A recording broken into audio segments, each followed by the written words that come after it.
Bismillahirrahmanirrahim. Assalamualaikum warahmatullahi wabarakatuh dan salam sejahtera. Kembali lagi kita dalam webinar Literasi Kewangan SBP KPM UMT 2021 siri kedua. Pagi ini kita bersiaran langsung dari studio Galeri Pejabat Komunikasi Korporat UMT untuk membincangkan berkenaan dengan perancangan kewangan dalam kalangan golongan muda atau khususnya pelajar sekolah dan mahasiswa di Institusi Pendidikan Tinggi. Saya, Profesor Madya Dr. Muhammad Hassan Cik Had dari Fakulti Perniagaan, Ekonomi dan Pembangunan Sosial UMT selaku moderator pada kali ini ingin mengalu-alukan para peserta program, tuan-puan, warga KPM, guru-guru dan anak-anak pelajar sekalian, dan terima kasih kerana menyertai program kita pada pagi ini. Pada pagi ini kita akan teruskan dengan siri kedua program bersama dua orang panelis jemputan kita, iaitu yang pertamanya Encik Anwar bin Shu'aib, Ketua Perancangan Kewangan Islam VKA Wealth Planners Terdiri Berhad, dan keduanya Dr. Desmond Chong Kok Fei, Timbalan Presiden Malaysian Financial Planning Council MFPC. Kita bawakan pada anda pada pagi ini dua orang pakar dalam bidang kewangan untuk sama-sama berkongsi ilmu dan pengalaman mereka dalam perancangan kewangan. Mudah-mudahan kita semua mendapat manfaat daripada perkongsian mereka nanti. Seperti hadirin sedia maklum, webinar Literasi Kewangan SBP KPM UMT 2021 ini merupakan program yang bertujuan memupuk kesedaran dalam kalangan guru dan pelajar SBP serta meningkatkan pengetahuan mereka dalam aspek literasi kewangan termasuk simpanan dan pelaburan dengan bijak untuk membantu mereka membuat perancangan kewangan dengan lebih baik. Tuan-puan yang saya hormati sekalian, sebelum kita mulakan program kita pada pagi ini, izinkan saya memperkenalkan panelis jemputan kita yang pertama, iaitu Encik Anwar bin Shu'aib. Encik Anwar bin Shu'aib merupakan pengamal perancangan kewangan dan pengurus harta berlesen oleh Bank Negara Malaysia BNM dan Suruhanjaya Security Malaysia. Beliau sekarang adalah Ketua Perancangan Kewangan Islam VKA Wealth Planners Terdiri Berhad dan juga merangkap pengerusi Jawatankuasa Pembangunan Antarabangsa MFPC dan juga merangkap fellow MFPC. Tahun ini merupakan tahun ke-31 beliau menceburi bidang kewangan. Beliau bermula pada tahun 1990 di mana kerjaya beliau bermula dari bidang pembrokeran saham, insurans dan amanah saham yang kemudiannya berkembang terus menjadi sebagai pengamal perkhidmatan perancangan kewangan. Dan ini merupakan minat mendalam beliau lah dalam bidang perancangan kewangan. Dan selama bertahun-tahun beliau telah mengumpulkan pengalaman yang sangat berharga lah dalam industri perkhidmatan kewangan. Sejak tahun 1990 beliau berpengalaman sebagai platform speaker, trainer, moderator dan telah memperolehi kelayakan sebagai pakar dalam memahami keperluan perancangan kewangan dan membangunkan rancangan keperluan pelanggan dengan pendekatan yang holistik. Beliau juga terlibat aktif dengan institusi seperti MII, FAA, IBFIM, INSAFE, MFPC dan FPAM. Beliau kerap menghadiri persidangan antarabangsa yang berkaitan dengan pengurusan harta serta berkongsi idea dan pemikiran dengan pengamal lain di komuniti pengurusan harta antarabangsa. Okay, tanpa melengahkan masa lagi, dengan sukacitanya saya menjemput yang berbahagia Encik Anwar Shu'aib, Ketua Perancangan Kewangan Islam VKA Wealth Planners Terdiri Berhad untuk menyampaikan perkongsian beliau yang bertajuk Bagaimana untuk berjimat cermat perspektif asrama penuh. Dipersilakan Encik Anwar.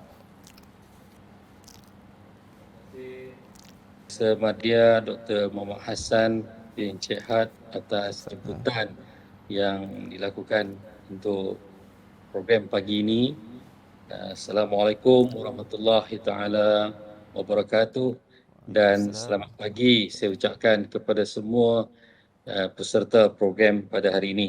Jadi tanpa berlengah masa, dengan tempoh masa singkat yang diberikan, insya-Allah saya akan cuba berkongsi serba sedikit pengalaman yang mana saya lalui ketika saya belajar di sekolah berasrama penuh dahulu. Jadi saya percaya ramai yang telah pun menghadiri sekolah berasrama penuh. Tetapi bagaimanakah kita menguruskan perbelanjaan kita semasa kita berada di sekolah berasrama penuh mungkin berbeza daripada seorang individu kepada seorang individu yang lain.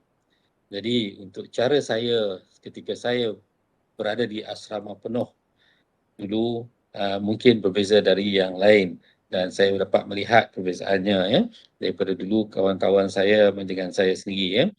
Jadi apa yang saya lakukan hari ini insya-Allah saya cuba berkongsi apa yang boleh kita pelajari ya. Saya semenjak saya belajar di tingkatan 4 dan tingkatan 5 mata benda sains mara berseri ya. Pada ketika itu saya batch kedua ya. Dan apa yang berlaku saya mendapat beasiswa, iaitu beasiswa yang kita dapati setiap bulan saya simpan ya. Sebab apa kenapa saya simpan, sebab saya datang bukannya daripada keluarga yang kaya raya. Jadi disebabkan itu saya simpan beasiswa saya setiap bulan yang saya dapat dan saya tak gunakan sepanjang 2 tahun saya berada di asrama.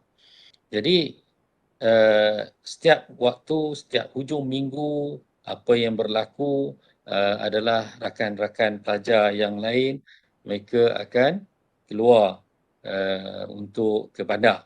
Bandar yang paling dekat saya masa itu adalah Bandar Kanga. Jadi saya hujung minggu saya tak keluar. Kenapa saya tak keluar? Sebab kalau saya keluar, saya perlu berbelanja duit.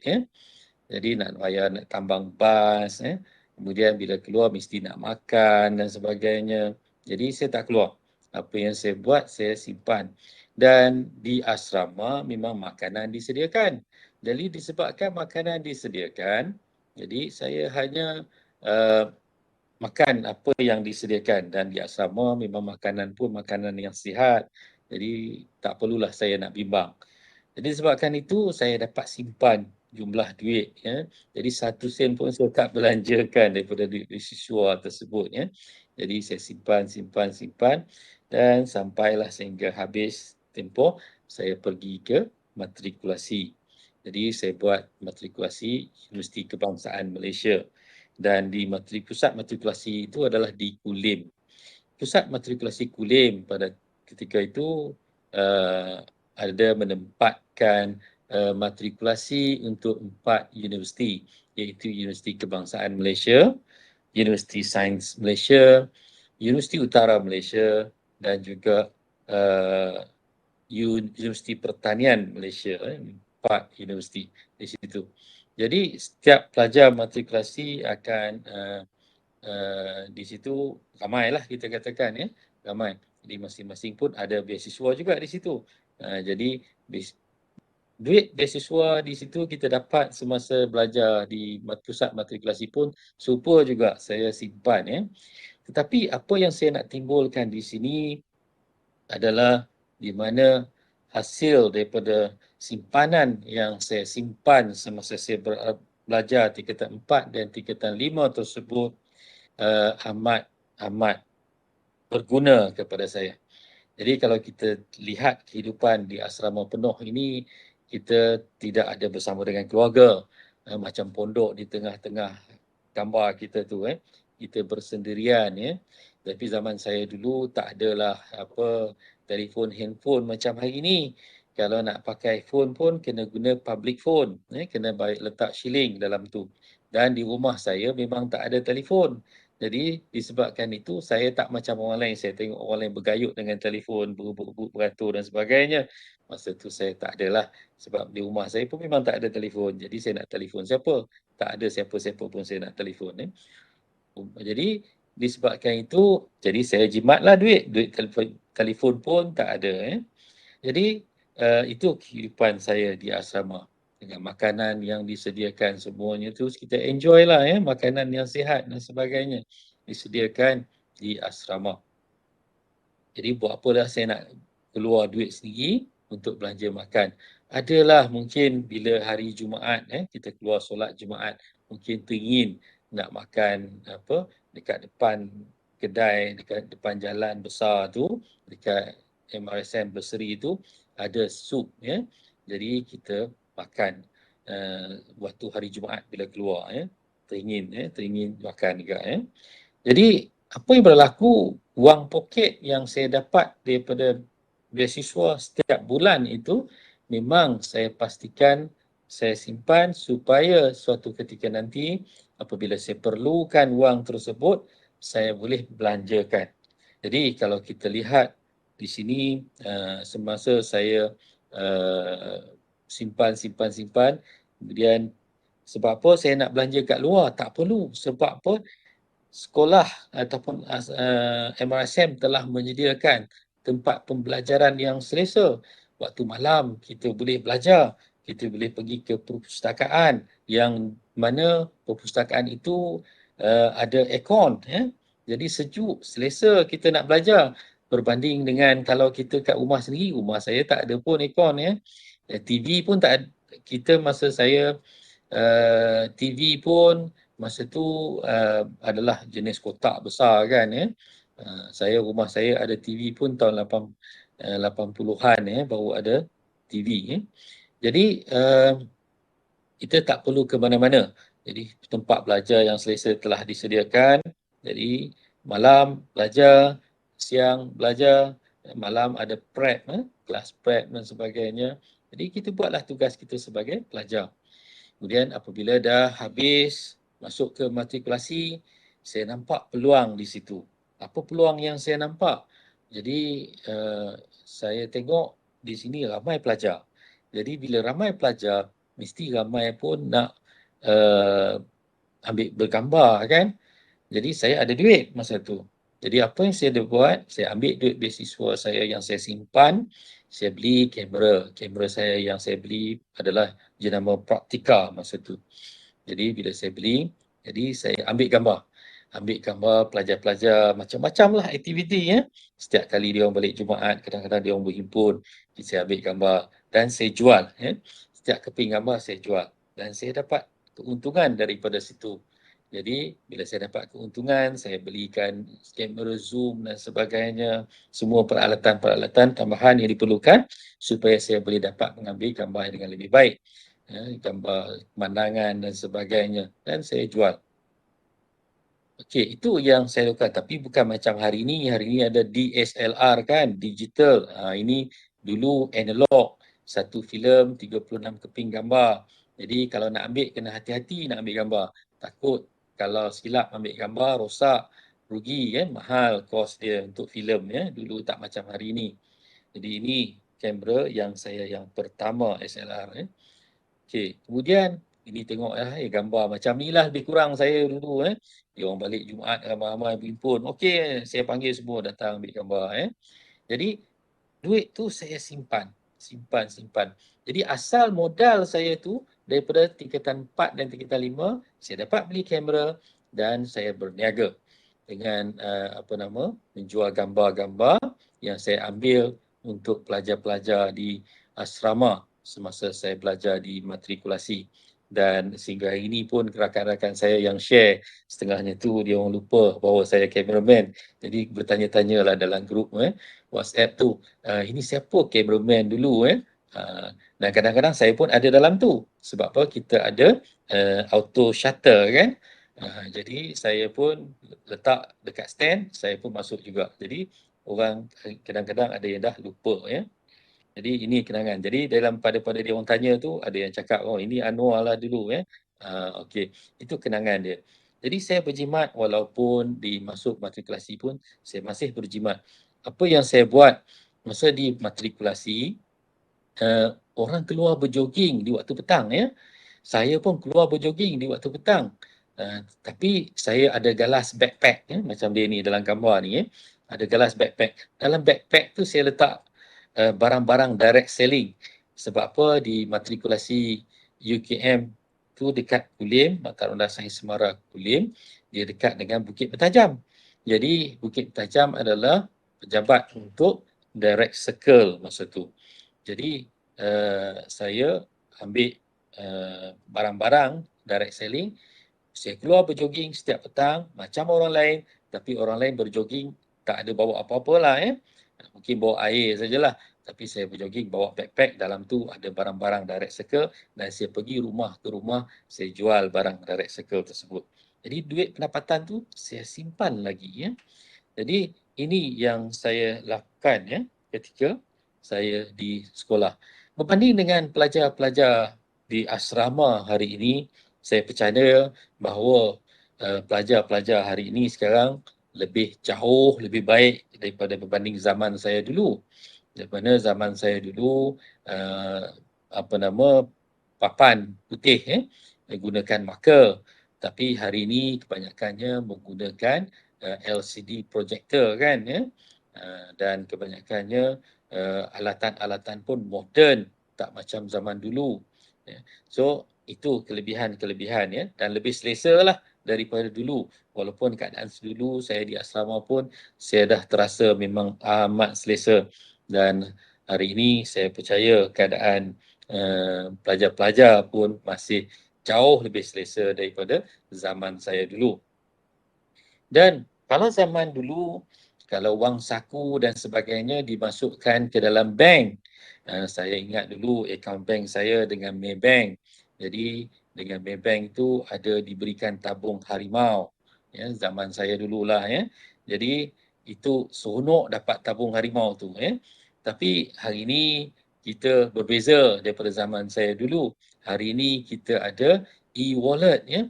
Kita ada e-wallet. Jadi kita kebanyakannya hari ini saya percaya dah tahu, dah ada Touch and Go, yang mana ibu ataupun bapa ataupun kedua-duanya ibu bapa nak bagi duit kepada anak-anak, apa yang dia buat? Dia transfer e-wallet daripada dia kepada e-wallet anak. Yang mana hari ini kita nampak Touch and Go, kalau semua kita melihat kepada dalam surat khabar ataupun berita terkini, Touch and Go dah ada Duit Now. Duit Now ni program yang mana dia boleh scan untuk buat bayaran ataupun boleh hantar kepada mana-mana nombor telefon. Jadi mudah, tak macam dulu. Dan kebanyakan kita pelajar-pelajar hari ini pun dah ada handphone sendiri. Tak macam dulu, dulu susah, cara dia macam lain. Jadi hari ini semua dah mudah. Pembayaran pun, transfer duit pun tak perlu nak pergi ke bank dan sebagainya. Sekarang semua gunakan handphone sahaja. Selain daripada tu, kita lihat di sini sekarang kita ada aplikasi yang mana pelajar-pelajar pun boleh buat simpanan dan pelaburan dengan cara yang mudah, yang mana dia akan auto deduct daripada akaun bank kita sendiri, ataupun kita boleh buat simpanan dari mana-mana sahaja. Macam tadi mungkin bapa ataupun ibu kita masukkan duit dalam Touch and Go, dan daripada Touch and Go kita nak boleh masukkan ke dalam RAIS contohnya pun boleh. RAIS adalah aplikasi yang disediakan oleh Pemodalan Nasional Berhad, yang mana Pemodalan Nasional Berhad adalah pengurus dana yang terbesar dalam negara kita. Jadi selain daripada EPF lah dan KWAP, jadi kita mesti senang gunakan peralatan seperti ini. Jadi dia akan melabur dalam saham-saham yang ada dalam Pemodalan Nasional Berhad seperti Amanah Saham Nasional dan sebagainya. Jadi kita boleh pilih saham mana yang sesuai untuk kita labur. Dan jumlah pun tak perlu banyak, sikit-sikit pun ada. RM5 pun sekali masuk, boleh, tak ada masalah. Dulu mungkin tak ada benda ni, sekarang dah ada. Jadi pelajar-pelajar boleh belajar. Untuk menabung, tak perlu banyak-banyak, RM5, RM10 pun boleh. Okay, baik. Jadi janganlah kita terikut-ikut. Setengahnya tu pelajar-pelajar bila dapat duit, dia sibuk nak beli gadget-gadget baru, gadget-gadget moden dan sebagainya. Nak beli iPad lah, nak beli iPhone lah dan sebagainya yang mahal-mahal. Kenapa kita nak beli kalau kita tak guna lagi? Kalau kita perlu dah masuk universiti nanti nak pakai, then nak pakai komputer ke atau kita nak pakai iPad, mana lebih baik? Pastikan kita faham dulu keperluan kita masa kita masuk ke universiti nanti. Jadi tak perlu dah nak beli. Kalau iPhone tu saya tengok harga sampai RM6,000 iPhone kan. Buat apa lambazir? Belilah telefon yang murah cukup. Yang asalkan cukup syarat. pastikan ada 4G dengan 5G yang diperlukan hari ini dan tak perlu pun sampai RM5-6,000 ya. Jadi beli yang cukup syarat untuk kita guna, sudah. Ya. So begitu juga komputer. Tak perlulah kita nak beli komputer yang mahal-mahal. Saya pun beli komputer yang nilainya uh, lebih kurang RM1,000 saja pun dah boleh dapat komputer yang cukup untuk saya gunakan ya. Jadi itu benda-benda gadget-gadget yang ada hari ini pun kita kena berhati-hati supaya kita tak spend terlalu banyak untuk memastikan supaya kita tidak membazir. Bukan senang nak dapat duit kan ya. Sebab apa? Perjalanan kita masih jauh ya. Sebab apa? Kita baru belajar ataupun kita mungkin akan pergi ke universiti yang mana kita pun tak tahu universiti mana yang kita nak pergi ya. Gantung kepada minat kita ya. Jadi kalau kita masuk universiti nanti banyak lagi perbelanjaan yang kita perlu gunakan ya. Kalau kita tengok gambar dekat sini kan perjalanan yang jauh perlu dilalui. Apa persediaan dia buat ya? Tengok dia ada 2 tongkat kiri dan kanan. Sebab kalau katakan dia ada yang perlu mendaki bukit dan sebagainya atau mungkin kadang-kadang terlalu lenguh nak berjalan. Jadi dia ada bantuan yang datang bersama. Dia ada backpack yang diisikan dengan barang-barang yang mencukupi agar apabila barang-barang keperluan itu ada bila diperlukan, ada dalam beg dia untuk dia capai. Jadi inilah super dalam kehidupan kita juga. Perjalanan kita yang jauh yang kita akan lalui nanti, kita perlu buat persediaan. Kita dihantar sebagai pelajar yang belajar di asrama penuh. Jadi sebagai pelajar yang belajar di asrama penuh, kita diberi peluang untuk menggunakan kebanyakan masa kita untuk ditumpukan untuk pelajaran. Jadi pastikan kita belajar dan gunakan masa yang ada sebaik mungkin. Jangan membuang masa, jangan membazir sumber kewangan yang ada. Belajar menabung dari sekarang. Janganlah nak tunggu sampai kerja dulu baru kita nak menabung. Tak perlu. Sekarang pun kita boleh menabung. Ya. Jadi untuk itu saya rasa cukup. Mungkin ada soalan daripada Prof. Silakan daripada Okey, terima kasih Encik Anwar atas perkongsian yang menarik terutamanya dari segi pengalaman beliau sendiri pada zaman persekolahan beliau. Ya sedikit soalan lah untuk mungkin untuk menjelaskan lagi apa yang dihuraikan oleh ataupun dikongsi oleh Encik Anwar tadi adalah apa cabaran yang Encik Anwar hadapi semasa di sekolah untuk berjimat-cemat tu? Ada tak kawan-kawan yang mengatakan perkara yang tidak senonoh kepada Encik Anwar disebabkan terlalu berjimat-cemat? Okey, terima kasih Prof. Memang kalau kita tengok di situ memang kita memang rasa cemburu lah dengan rakan-rakan yang lain. Dia orang ada mungkin dia orang datang mungkin dari keluarga yang berada daripada kompani dengan saya. Jadi bila dia orang keluar ke bandar, jadi saya pun cemburu jugalah Bila dia orang balik, dia orang beli macam-macam bawa balik ke asrama. Tapi saya fikirkan sendiri, saya bukanlah daripada keluarga yang berada. Jadi kalau katakan saya berbelanja sekarang daripada simpanan yang saya ada tanpa memastikan bahawa setiap perbelanjaan itu menghasilkan pulangan, maka apa lagi yang akan tinggal untuk saya masa itu. Jadi disebabkan itulah saya pastikan apabila saya nak berbelanja, contoh tadi perbelanjaan saya untuk membeli kamera, sebab saya nampak bahawa di situ saya dapat mengambil peluang untuk menghasilkan pendapatan daripada perbelanjaan yang saya wujudkan tersebut. Jadi modal saya beli kamera, saya boleh gunakan kamera tersebut untuk menghasilkan pendapatan yang lebih lagi. Jadi sebab itulah saya memang rasa bila kawan-kawan berbelanja yang mana saya tak buat macam tu, tetapi saya kawal perasaan. Itu yang saya lakukan. Okey. Jawapan.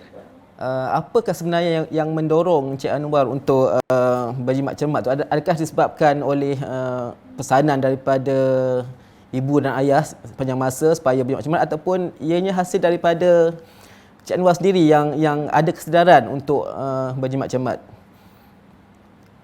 Okey, baik.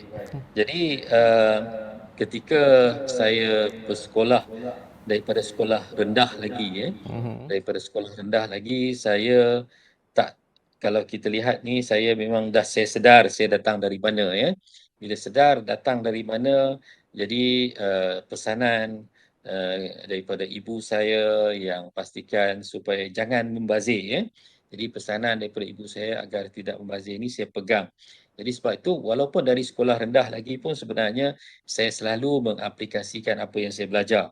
Jadi contoh apabila di sekolah rendah saya diajar untuk bercucuk tanam.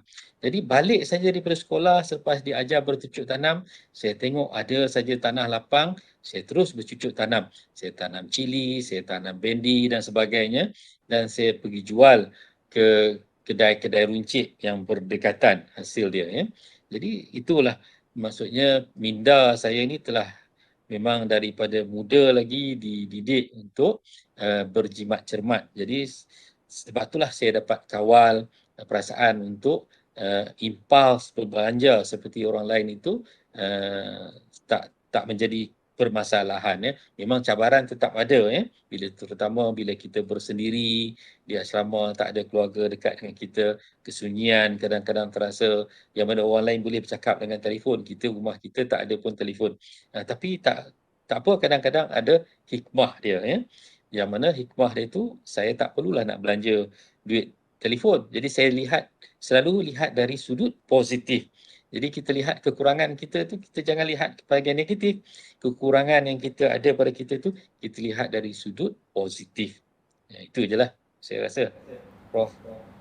Okey, terima kasih Encik Anwar. Saya ada lagi beberapa soalan untuk Encik Anwar tapi kita simpan dulu untuk pada akhir sesi nanti. Kita teruskan ke sesi kedua ataupun untuk panelis kedua kita, iaitu yang berbahagia Dr. Desmond Chong Kok Fei. Sebelum kita mulakan sesi perkongsian beliau, izinkan saya untuk memperkenalkan panelis kedua kita pada pagi ini. Dr. Desmond Chong Kok Fei merupakan timbalan Presiden Malaysian Financial Planning Council MFPC. Beliau juga adalah Secretary General Malaysia Speaker Association MSA dan beliau juga adalah jurulatih kewangan AKPK. Beliau memiliki 26 tahun pengalaman dalam bidang pengurusan dan pemasaran di Malaysia dan juga di pasaran antarabangsa.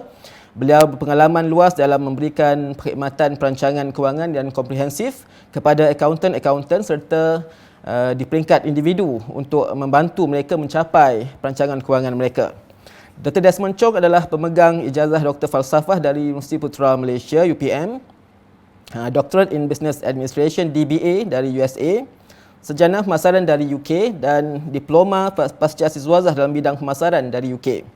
Beliau merupakan Registered Financial Planner RFP dan juga Syariah RFP.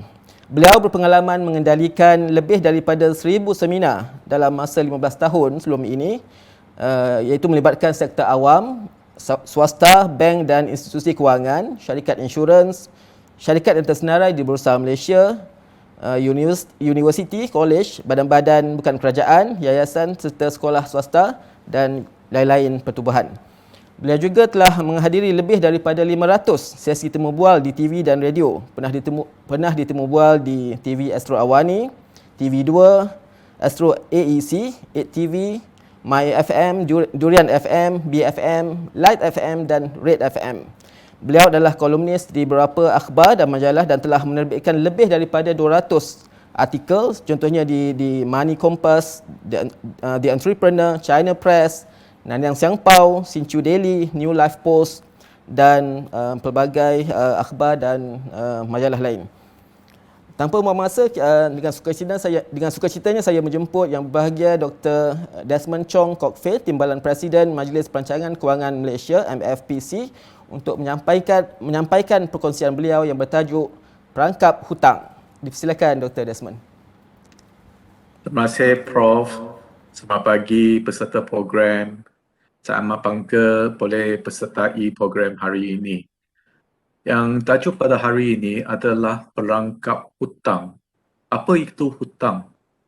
bolehkah kami eratkan hutang kerana untuk keramaian orang hutang ini kurang baik. Kalau rasanya saya tak perlukan hutang, bolehkah saya jadi percaya saya tak payah bayar lebih faedah kepada bank atau orang-orang yang sudah meminjam kepada kami.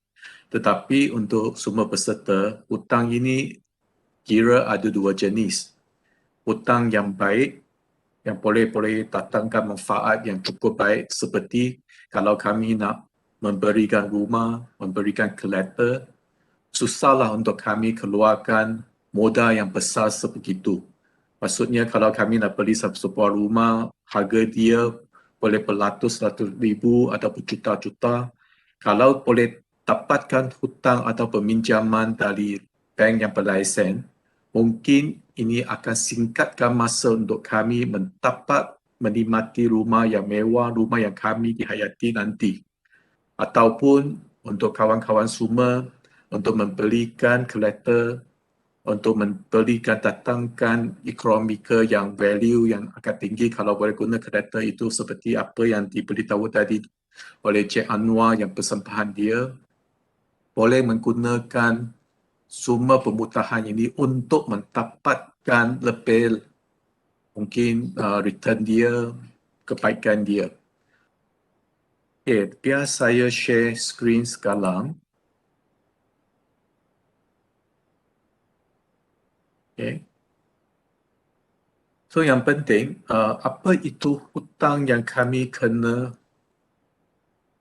jaga dengan apakah itu hutang? Seperti apa yang saya kata tadi, hutang boleh dikirakan ada dua jenis. Kalau hutang yang baik memang akan dapat manfaat. Tapi pengurusan hutang hanyalah salah daripada satu pelancangan kewangan. Itu apakah pelancangan kewangan? FPC, Malaysian Financial Planning Council, mentarifkan pelancangan kewangan adalah sebagai satu proses atau kaedah untuk membantu perangan untuk menentukan maklumat kewangan dengan objektif dan keutamaannya serta sumber bagi mencapainya dalam tempoh yang terbaik dan praktikal. Itulah pelancangan kewangan. Kenapa kami kena jaga-jaga apabila untuk menangkap atau pitfall untuk hutang ini? Kerana dari data dari AKPK, orang ramai yang sudah datang untuk credit counselling, setakat bulan ini, tahun ini sudah sampai 1 juta lebih. Orang yang sedang menghadapi masalah dan kena masuk program debt management program selama 300 lebih. Maksudnya 30% orang sedang bermasalah dengan hutang yang mereka sedang meminjam. Apa-apa sebabnya? Untuk peserta program mungkin akan tanya, apakah sebab hutang apa, jenis apa sampai mereka boleh menghadapi masalah besar ini? Masalah besar dengan hutang boleh disebabkan untuk kekurangan untuk merancang kewangan. Yang penting 25% dari 3% yang memberitahu memang ada kelemahan untuk menguruskan pelancangan kewangan. Itu sebab mereka salahkan saya tak cukup ilmu, tak cukup pengetahuan untuk menguruskan saya punya pelancangan kewangan sampai saya akan mendapatkan hutang yang buruk yang tidak menjadi keutamaan untuk mendapatkan kemudahan ini untuk meminjam. Itu sebab macam mana dengan cara dengan kenai apakah hutang kami yang saya kena mengenal pasti supaya saya tidak masukkan atau mendapatkan hutang yang tidak betul. Kenalah hutangkan mengetahui apakah jenis hutang yang kami sedia ada. Mungkin peserta-peserta program pada hari ini akan tanya, Desmond, saya belum dapatkan hutang lagi, tetapi pada hari yang akan datang kami akan mengadakan hutang atau membuat peminjaman supaya saya boleh dapat sebuah rumah ataupun buat pelaporan ataupun seperti apa yang diberitahu oleh penceramah tadi sudah jimat. Lepas tu saya nak menaburkan dalam bisnes yang akan mendatangkan pelaporan yang lagi cukup lumayan. Okay. So pada masa itu akan mengambilkan hutang. Bila kami sudah ambil hutang, kena sentiasa bersedia. Pada setiap waktu pun kami kena tahu apakah status kami, semakan status kami, apakah hutang yang sedang kami menghadapi. So yang penting, kami kena tahu berapa pagi hutang daripada setiap pinjaman. Okay. Lepas tu, kalau ada masalah nak membayar balik hutang, sentiasa berhubung dengan pemiutang. Yang paling penting, senaraikan hutang-hutang yang sedia ada, kalau boleh mengikut keutamaannya seperti apakah kaedah faedah, apakah interest dia, adakah tinggi ke ataukah rendah. Lepas tu, supaya kami boleh menjelaskan membayar balik hutang dengan lagi cepat, kami kena mengirakan kos hidup kami seperti apa yang dicadangkan oleh Encik Anwar tadi, supaya dapat wang yang sedia ada boleh bayar awal lagi semua jenis hutang yang kami sedia ada. Peserta-peserta akan tanya, kenapa kami kena menguluskan hutang? Kalau kami tidak menguluskan hutang, apakah akibatnya? Apa akan terjadi?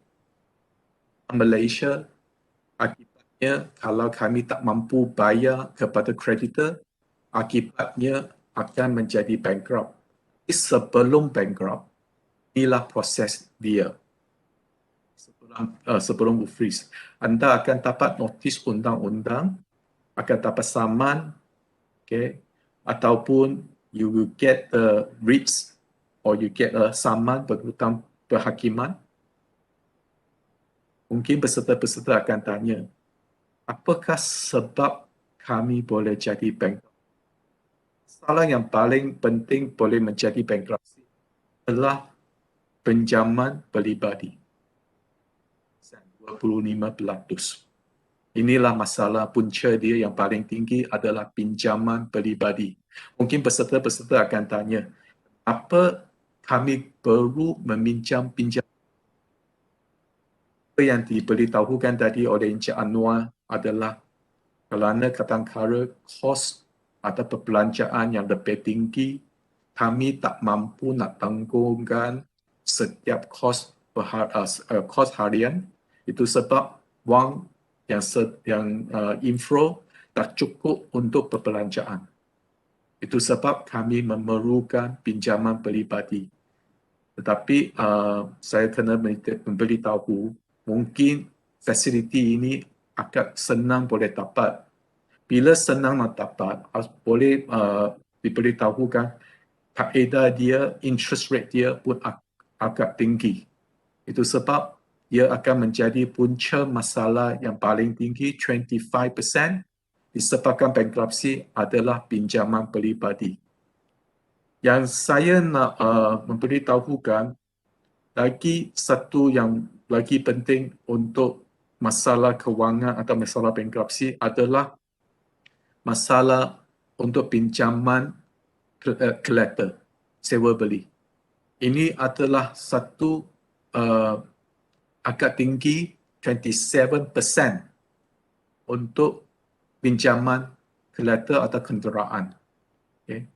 Mungkin orang ramai peserta-peserta akan tanya, apakah biasanya meminjam collateral bandingkan kepada peminjam rumah? Saya tunjukkan kata faedah yang sedia ada di Malaysia. Paling popular adalah kata sama rata atau dalam bahasa muda Inggeris, flat rate. Lagi satu adalah floating rates. pemahaman peserta-peserta, flat rates adalah untuk pinjaman kereta, pinjaman peribadi. Pinjaman rumah di Malaysia biasanya atau dikira guna floating rate, kata terabung. Mungkin peserta-peserta akan tanya, apakah biasanya kalau saya gunakan kata sama rata untuk sewa beri kereta berbanding dengan pinjaman rumah? Okay, apakah bezanya? Saya tunjukkan perbezaannya.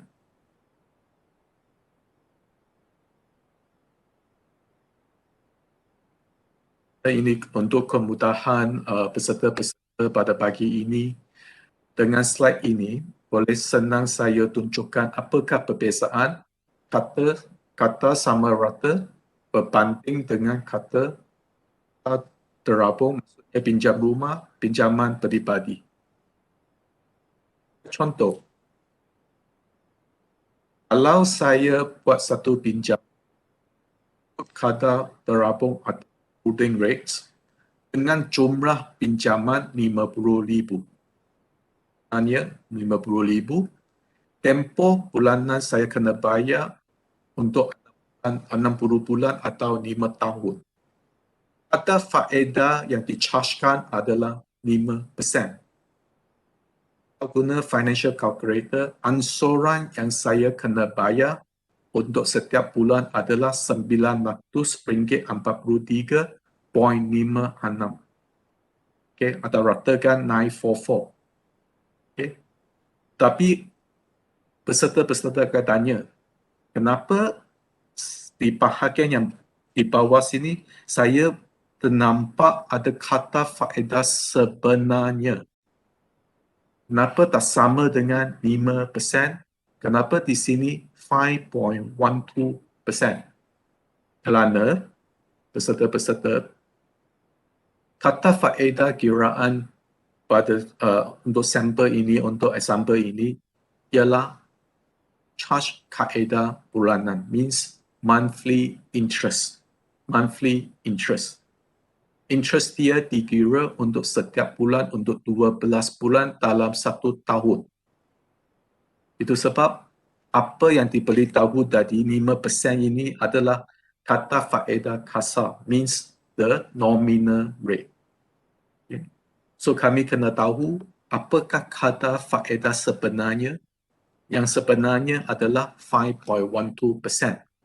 Mungkin peserta-peserta akan tanya, oh means bank charge lebih. Bank charge lebih, bukan bank charge lebih. Dia ada compounding effect. Compounding effect. Memang lebih, tapi 5.12 and 5%, dia punya perbezaan hanya 0.12%. Okay. Maksudnya kalau untuk 10,000, 1%, okay, is just about RM100. Okay. Okay, sekarang kami nampak contoh yang kedua. Kalau pinjaman ini tidak ikut floating rate, tapi ikut flat rate. Ikut flat rate.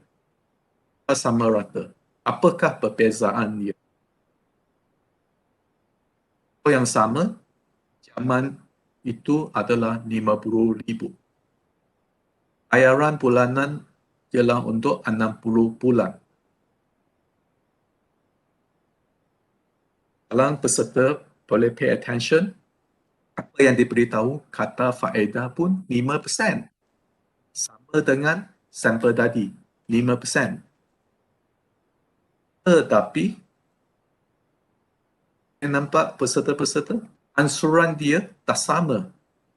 Dia jadi RM1,041. Paling penting, bukan masalah dengan RM1,041. Kata faedah sebenarnya dari 5% sekarang sudah terjadi kepada 9.55%. 9.55%. Maksudnya hampir double, berganda. Okay. Apa masalah dia? Okay. Kerana interest kata sama rata interest kata faedah dia akan di-charge dengan summa selepas approval for pinjaman. Okay. Itu sebab kalau kami nak tahu apakah sebenarnya charge efektif ini atau kata faedah sebenarnya, okay, itulah bezanya 9.55. Mungkin peserta-peserta akan tanya lagi, Desmond, 9.55 compared to 5% pun tak banyak sangat. Okay. Kalau boleh, kenapa tak nak kasih orang untung lebih sikit? Peserta-peserta, saya tunjuk apakah perbezaannya, mungkin anda get a shock. Kalau ikut sampel A dengan sampel B,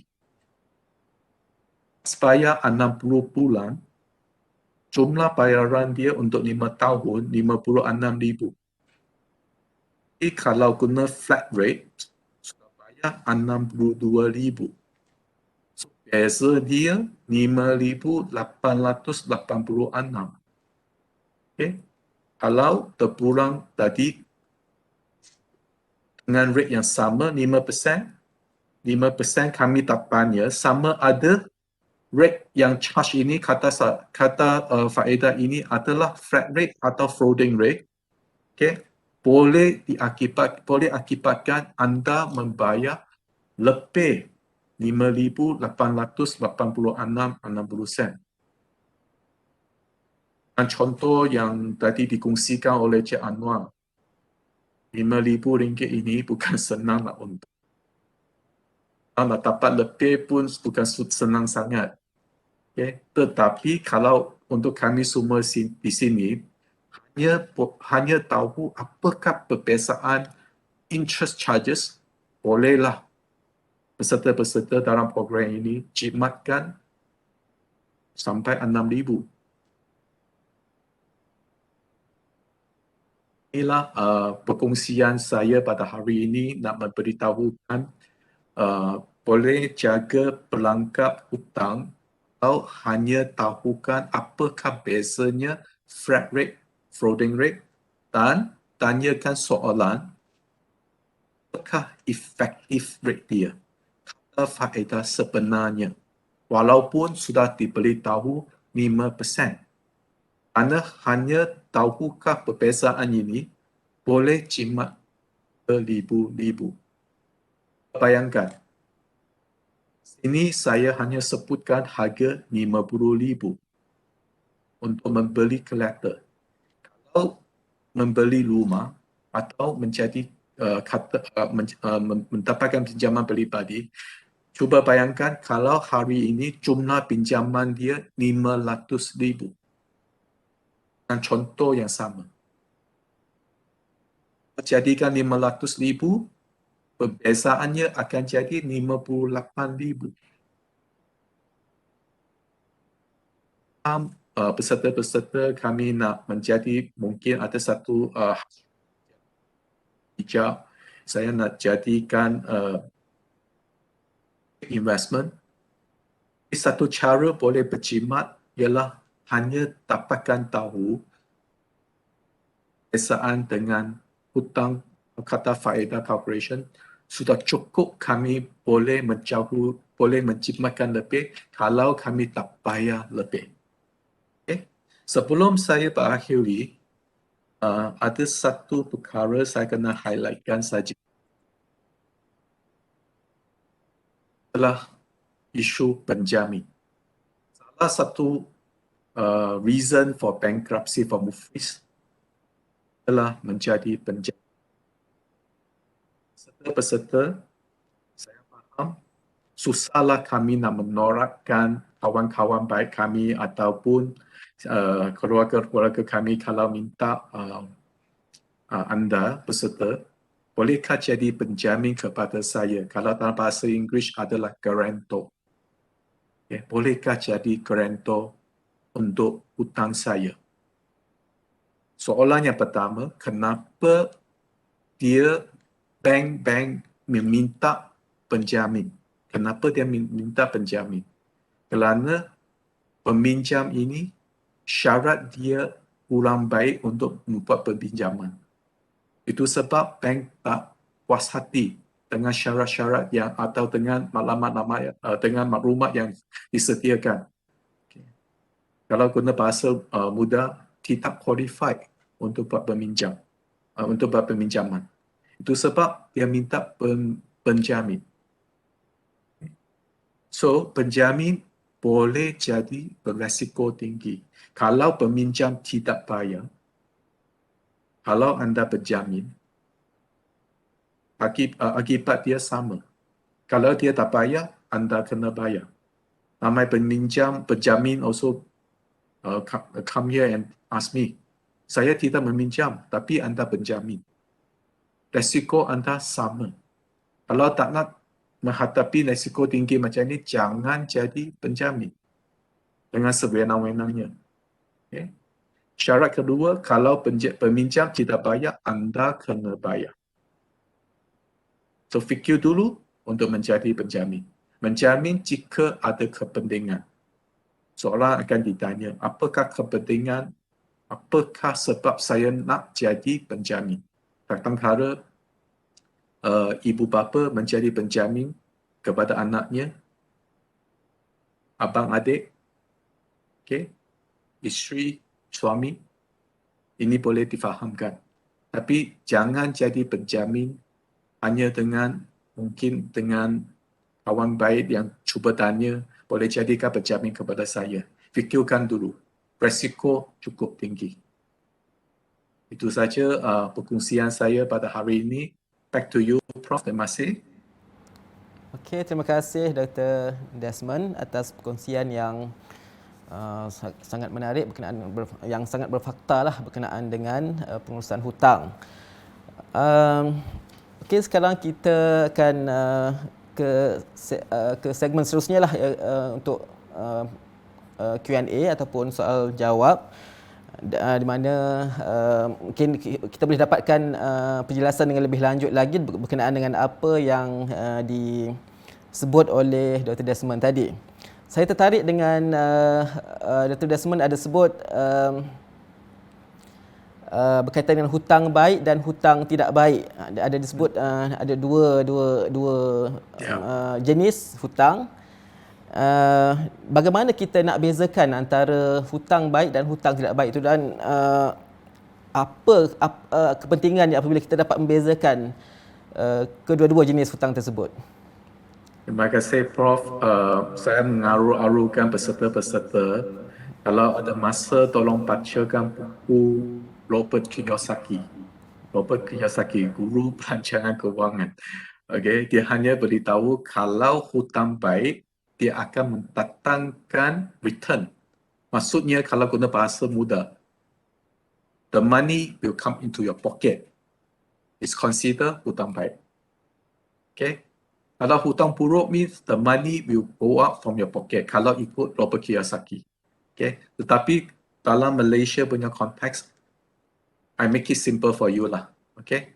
Kalau kami membuat peminjaman atau mengadakan satu hutang, yang hutang ini akan datanglah economical value. Maksud dia akan mendatangkan mungkin dengan kata faedah, mungkin ada interest, mungkin ada return.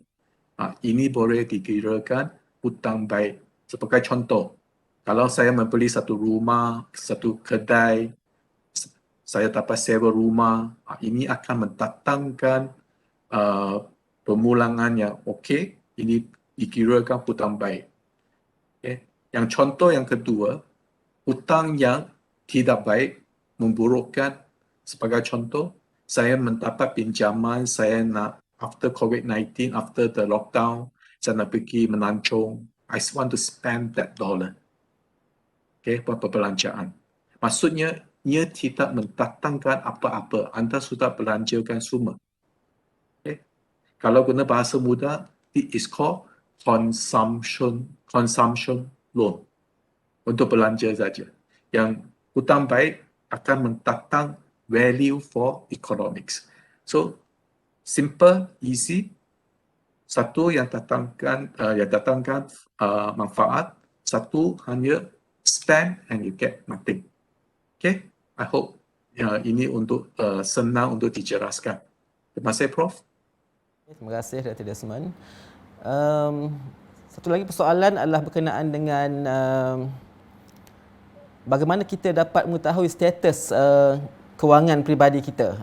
Bagaimana kita mungkin ada cara tertentu untuk kita dapatkan laporan kewangan peribadi yang mana kita boleh rujuk dan kita akan tahu status kewangan kita untuk tindakan kita seterusnya selepas itu. Terima kasih Prof. Ini soalan yang akan menarik and is very important lah. Okay, kerana peserta-peserta sekarang masih dalam sekolah. Kalau nak dapatkan tahu sama ada keputusan anda dalam study good or not good, bad or not bad, senang saja boleh dapat laporan kad ya ke, boleh get your report card. Kalau untuk mengetahui financial status kami, okay, kami ada CCRIS, Central Credit Reference Information System.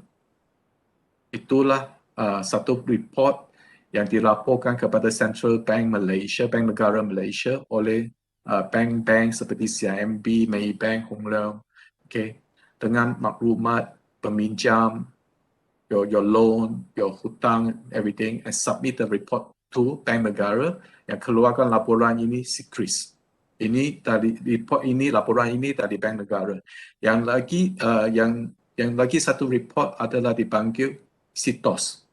Itu daripada private company yang keluarkan laporan ini supaya jadi satu credit reference sama ada your credit record is good or bad. Tapi untuk peserta-peserta hari ini, laporan report ini seperti CITOS, Ramsey and Experian tidak hanya direportkan atau dilaporkan hanya dengan result good, bad or sederhana no. Okay? Setakat ini mereka akan memberikan point. Maksud dia ada grade A 700 point. Grade B 500 point. Kalau fail diturunkan sampai 200 point, 300 point. Apakah masalah dengan point rendah ini? Okay. Nanti akan mendapatkan kesusahan untuk membuat peminjaman. Mungkin anda akan di-charge kata faedah yang lebih tinggi kalau laporan kad kewangan anda kurang baik atau credit point kurang baik compared to the person who get a better point. Okay, so Prof, yang paling penting sekarang sentiasa, okay, lepas mungkin come to the working world, sentiasa updatekan report card anda. Okay, dari segi CCRIS, CITOS, Ramsey atau Experian. Lepas tu tahukan berapa point peserta-peserta hari ini dapatkan pada kewangan tahap pada hari ini. Okay, itu yang saya boleh diberitahukan lah. Terima kasih. Okey, terima kasih Dr. Desmond. Respon yang diberikan berkenaan dengan laporan kewangan peribadi. Kita kembali ke Encik Anwar. Kita berhenti kat situ dulu dari segi perangkap hutang. Kita kembali kepada Encik Anwar berkenaan dengan mungkin perancangan kewangan oleh golongan muda ataupun peringkat pelajar sekolah ataupun mahasiswa di universiti lah. Pada pandangan Encik Anwar, apakah ilmu-ilmu asas yang dari segi ilmu-ilmu asas perancangan kewangan yang perlu dikuasai oleh pelajar sekolah dan mahasiswa universiti sebagai bekalan kepada mereka apabila mereka menjejaki atau berada di alam pekerjaan nanti? Okay. Terima kasih Prof atas soalan tadi. Kalau kita merujuk kepada pelajar universiti atau persediaan universiti, apa yang kita perlu sediakan, tadi rakan saya Dr. Desmond telah pun berbincang tentang perangkap hutang ya. Jadi kita yang utama adalah untuk kita elakkan daripada terjebak ke dalam perangkap hutang ya. Bila kita menyertai universiti biasanya hari ini kita ada PTPTN kita ada skim pinjaman untuk belajar ke universiti dan sebagainya. Jadi berhati-hati, bukan bermaksud untuk kita tidak mengambil apabila sekiranya kita perlu. Tapi kalau kita katakan contoh program yang kita nak ikuti tersebut, program yang kita minat dan memang kita sudah kaji, ada peluang yang baik di masa depan, ambil program tersebut dan boleh ambil hutang pembelajaran, dan pastikan apabila kita telah keluar nanti, kita akan mencari pekerjaan yang bersesuaian dengan apa yang telah kita pelajari. Dan di samping masa yang sama juga, jangan hanya menunggu kerja yang sesuai dengan ilmu yang kita belajar sahaja. Jadi maksudnya dalam melayari kehidupan, kita kenalah berpijak di alam nyata. Apa yang saya maksudkan berpijak di alam nyata, kita mestilah, kalau kita katakan hari ini peluang apa saja, peluang pekerjaan yang ada yang ditawarkan kepada kita, ambil dulu. Jadi apabila kita keluar daripada universiti nanti.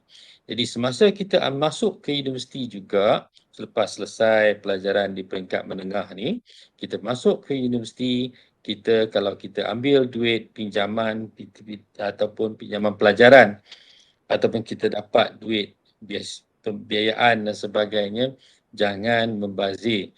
Sebab saya tengok ramai pelajar universiti yang apabila dapat duit pinjaman, dia terus beli iPad ataupun iPhone dan sebagainya. Jadi ini secara yang salah. Sebab apa? Kenapa saya katakan ini cara yang salah? Sebab iPhone bukan murah. iPhone mahal. Kenapa tidak kita beli phone yang lebih murah kalau kita melihat dari sudut keperluan? Jadi membezakan keperluan dengan keinginan adalah salah satu perkara yang penting dalam kehidupan kita dalam berbelanja. Jadi yang pertama, elakkan perangkap hutang. Itu yang penting, yang seperti rakan saya Dr. Desmond tadi nyatakan. Dan yang keduanya, apabila kita hendak berbelanja, pastikan perbelanjaan tersebut memberi manfaat kepada kita. Jadi fikirkan dulu sebelum kita berbelanja. Jadi itu yang kita perlu lakukan dengan wang ringgit yang kita ada. Tak semestinya pinjaman Walaupun duit yang kita ada pun, saya cerita tadi, saya nak belanja duit pun saya fikir dulu. Boleh kalau saya belanja duit ni, apa saya dapat? Jadi kalau kata saya belanja duit ni habis macam tu, saya fikir banyak kali lagi. Kalau saya tahu saya belanja duit ni, saya dapat keuntungan, saya tahu keuntungan dia lebih, barulah saya belanja duit ni dengan cepat dan senang, rela hati. Tapi kalau katakan saya tak tahu lagi apa hasil saya nak dapat, saya fikir banyak kali lah. Itu yang saya boleh kongsikan, Prof. Okey, terima kasih Encik Anwar. Dalam perkongsian Encik Anwar pada awal tadi, Encik Anwar ada menyatakan Encik Anwar memang salah satu macam hobi Encik Anwar adalah suka menanam, terlibat dengan pertanian lah kiranya. Dan mungkin bagi golongan muda sekarang lah, pertanian ni mungkin adalah di luar minat mereka, mungkin mereka anggap ianya tidak menarik. Pada pandangan Encik Anwar, bagaimanakah kita dapat memupuk minat golongan muda-mudi lah untuk menceburi bidang pertanian ni? Terima kasih, Prof. Ini topik yang menarik ataupun isu yang menarik bagi saya. Kenapa saya katakan isu ini isu menarik? Hari ini perkara yang paling penting bagi sesebuah negara adalah keselamatan dari sudut pemakanan. Jadi setiap negara perlu mempunyai makanan yang mencukupi untuk setiap rakyat. Kalau kita lihat negara kita Malaysia hari ini, kita adalah net importer ataupun pengimport, negara pengimport makanan. Kita tak mampu menghasilkan pemakanan yang mencukupi untuk seluruh rakyat Malaysia. Jadi kita terpaksa import. Apabila kita terpaksa import, maksudnya negara kita terlalu bergantung pada negara luar. Jadi disebabkan itu, kalau ada pelajar-pelajar yang berminat untuk menceburkan diri dalam industri pertanian. Ini adalah industri yang terbaik kini. Dan saya contoh ya, saya ada kenal rakan saya di Pulau Pinang. Beliau tak mempunyai tanah pun ya. Apa yang beliau buat, beliau hanya menyewa tanah orang untuk diusahakan untuk menanam padi. Dan setiap kali musim padi, dia akan pastikan dia hasilnya itu dikaut dengan mesin mengaut padi yang dia sendiri. Jadi dia mampu beli mesin kaut padi yang harga ratusan ribu ringgit ya. Dia ada beberapa unit dan dia mampu menyewa tanah yang luas di sekitar Pulau Pinang ya untuk menanam padi, dan beliau menggunakan baja-baja yang baik dan sebagainya, dan beliau menjadi seorang usahawan yang berjaya. Itu di Pulau Pinang. Kalau pelajar-pelajar lihat bukan di Pulau Pinang saja, di sini di negeri Selangor sini pun boleh kita rujuk dan kita lihat. Dan kalau pelajar-pelajar rajin ya Google tengok, ada ramai lagi usahawan-usahawan tani yang berjaya. Dan di kampung isteri saya di Taiping pun, sepupu kepada isteri saya pun, dia pun mengusahakan pertanian dan amat berjaya sekali ya. Dan ini pertanian adalah salah satu perniagaan yang baik. Apabila kita berbakti kepada bumi, insya-Allah ya, kita tak akan rugi. Jadi untuk masa depan, pandangan saya, industri pertanian adalah satu industri yang utama untuk masa depan. Jadi kalau ada sesiapa pelajar-pelajar yang berminat dalam industri pertanian, saya memang amat menggalakkan. Itu je, Prof. Okey, terima kasih Encik Anwar atas galakan yang diberikan oleh Encik Anwar untuk golongan muda melibatkan diri dalam sektor pertanian di Malaysia ini. Okey, kita hampir sampai ke penghujung program. Alhamdulillah kita telah mendengar perkongsian daripada kedua-dua panelis, iaitu Encik Anwar Shoaib dan Dr. Desmond Chong sebentar tadi. Saya ucapkan terima kasih kepada kedua-dua panelis atas perkongsian yang amat bermanfaat untuk kita semua. Sebelum kita tamatkan program kita, mungkin kita dengar kata-kata terakhirlah ataupun rumusan yang boleh dibuat oleh kedua-dua panelis kita.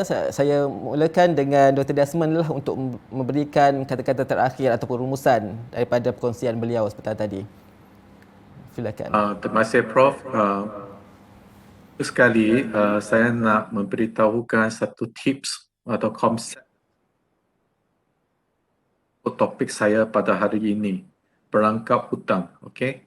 Kalau pada hari yang akan datang nak memiliki hutang, cuba ingatkan pada hari ini apa yang Desmond beritahu.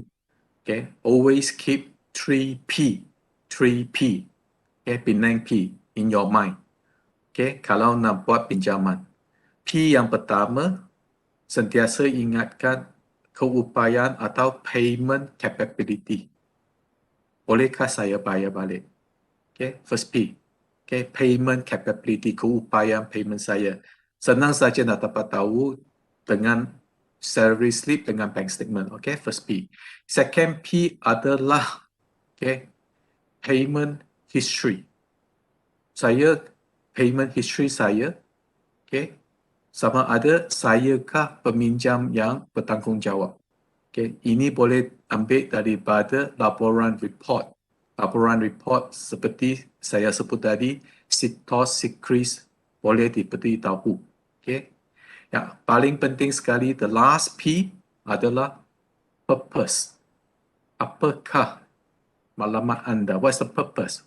Adakah ini hutang baik atau untuk consumption? Akhir kata, ingatkan 3P sebelum mengambil hutang. Terima kasih, Prof. Terima kasih Dr. Desmond. Kata-kata akhir daripada Encik Anwar. Okey, terima kasih Prof.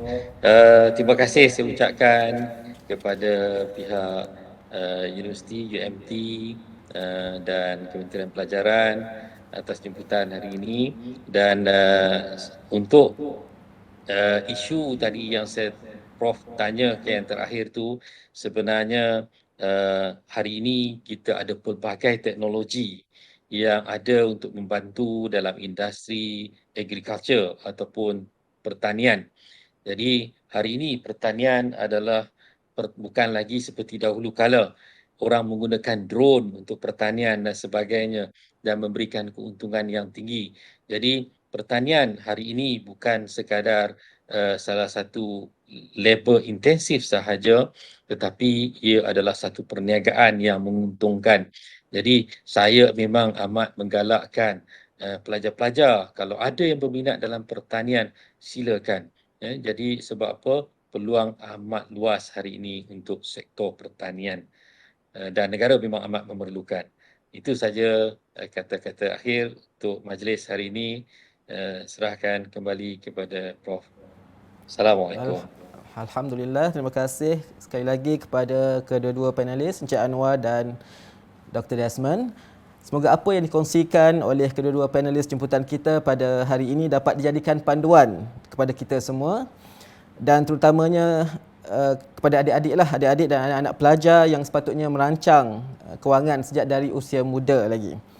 Kami juga merakamkan ucapan terima kasih tidak terhingga juga kepada tuan-tuan, para guru dan para pelajar sekalian yang setia mengikuti program pada pagi ini sehinggalah ke penghujung program.